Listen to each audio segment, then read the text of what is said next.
Hey, hey kid, you want to hear about the future? I sincerely believe VR is still the future, even with how rocky it has been in the past. It's something I truly enjoy, and I'd like to share with you a summed up version of my history with virtual reality. It all started as a kid, watching Jacksepticeye videos, including Spray King, Walk the Plank, Job Simulator, and all those beginner VR experiences. I was hooked. I just couldn't get enough videos of people playing VR. I couldn't grasp how amazing the concept was of being in one place while playing a game that makes you feel in an entire other world. I desperately wanted to try it. But as a broke kid with only pennies to my name, there's only so much you can do. So I made a smaller, crappier Google Cardboard at home with cereal boxes and binocular lenses. It barely worked, and I didn't have a button on the side for menu selections or anything, so all I could really do was roller coaster simulations. And if you've ever played those, the first one is wild and a new experience, and every single other one after that is nothing whatsoever. Eventually, it got crushed and started falling apart due to wear and tear from use plus my shoddy craftsmanship, so there I was in search of a replacement. And it's not like a brokey like myself can just pick up a VR headset from a Goodwill and call it a day. So I went to Goodwill, picked one up, and called it a day. It was one of those insert your phone type of headsets, basically a Google Cardboard but made of plastic with an actual head strap too. Nowadays, that is horrible and agonizing to use, and our phones are probably too massive to even fit in them. But back then, this was peak virtual reality for me. I remember attempting to connect a Wiimote to my phone to use as a VR controller, but I never got it to work. Also, it was a $5 headset, probably because it didn't come with the actual tray to set your phone inside, so unless I wedged a stack of sticky notes inside it, it would just rattle and fall out. Eventually, I got sick of it due to the massive headaches and overall uncomfortable design, and eventually it went into the trash. It'd be years later, in 2021, when I got my first actual VR headset.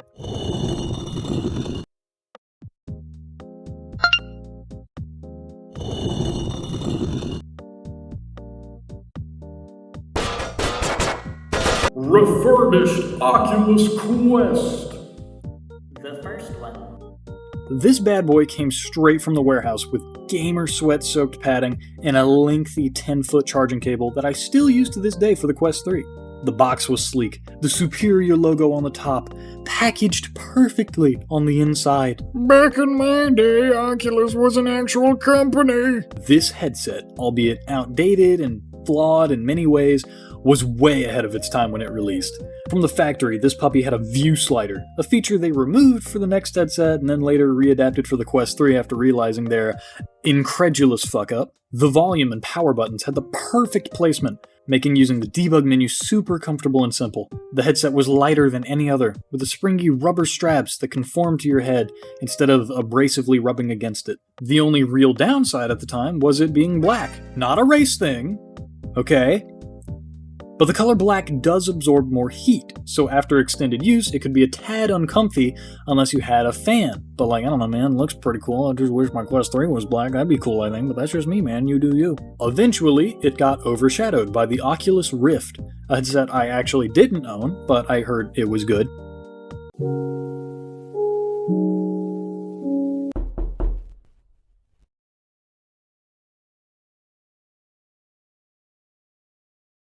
Would you please sign my petition? As with Shrek 2, there was an amazing sequel to the Oculus Quest. Instead of the smaller black Quest 1, as it's now referred to, we had a bulkier, more powerful, white Quest 2. The Quest 1 had an amazing run. Much like Usain Bolt's cameraman, there's always someone faster. The Quest 2 outclassed the OG Quest in performance probably like 3 times as much, and for a while I was behind most players, since I practically played the Quest 1 till they ended support.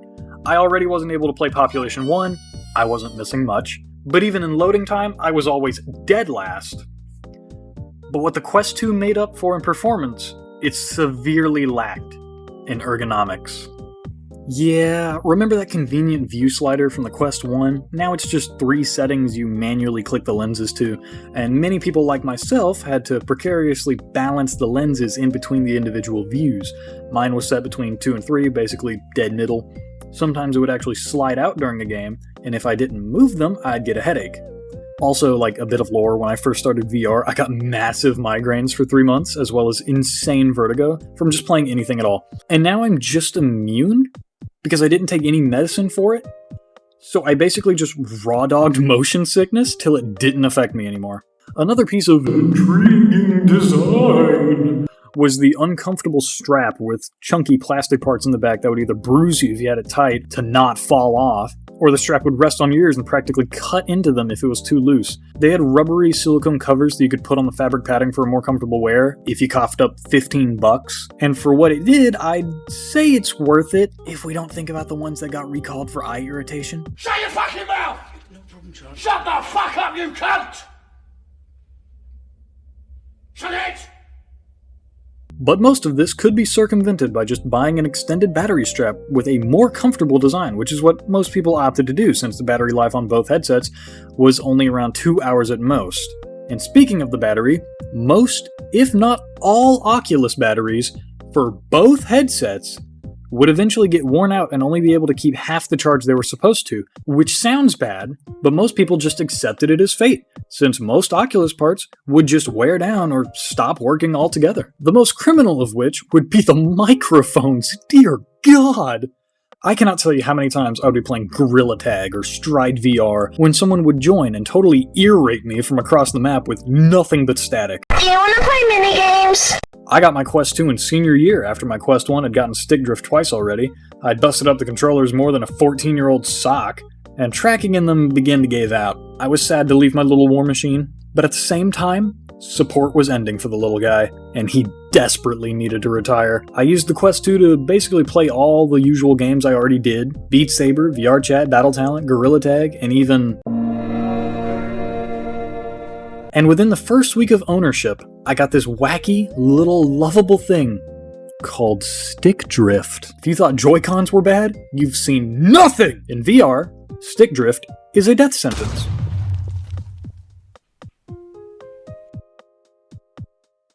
You either spin rapidly in first person and can't play without puking, or you run in directions you don't choose to at random times. And while playing Pavlov, trying to aim, or basically any game, that can and will be devastating. Huh? What's that? I've been rambling too long. Oh, right. The Quest 3! The Quest 3 is basically the redemption arc for the Quest 2, making up for whatever shortcomings it had in stride. We got a view slider, we got comfortable head straps, we got comfortable controllers. They finally took that stupid ring away. We even got full color cameras for pass-through. Even though I only upgraded from the Quest 2 because of stick drift, I'd say it's definitely worth the $500 price point. In fact, the only real shortcoming it had at launch was the controllers didn't have any grip, but neither did the Quest 2, so you were definitely already used to it. Score one more for the Quest 1. Speaking of the controllers, you'd think this is the lower half of a DS Lite with how responsive it is, and those suckers will use anything as a stylus. However, I've kept one fatal issue from you. It's something so petty from Meta, you wouldn't fucking believe it. The Quest 2 straps are not compatible with the Quest 3.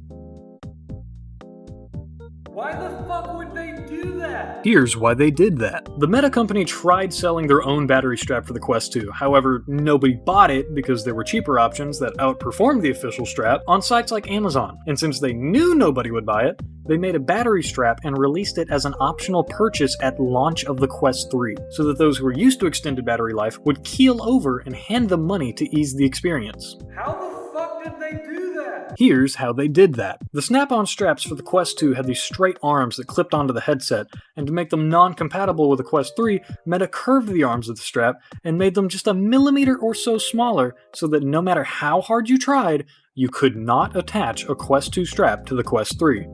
So anyways, here's how I did it at home. Step 1, grab the Quest 3 headset and the Quest 2 strap. Step 2, realize what Meta has done to us. Step 3, buy a 3D printed adapter online. Step 4, wait.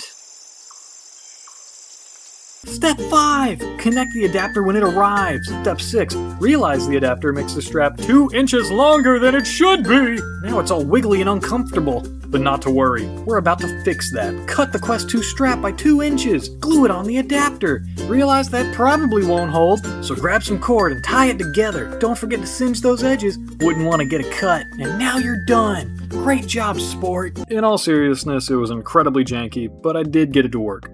Although it looks like something a broke Spider-Man made. But so far, it's held up pretty well.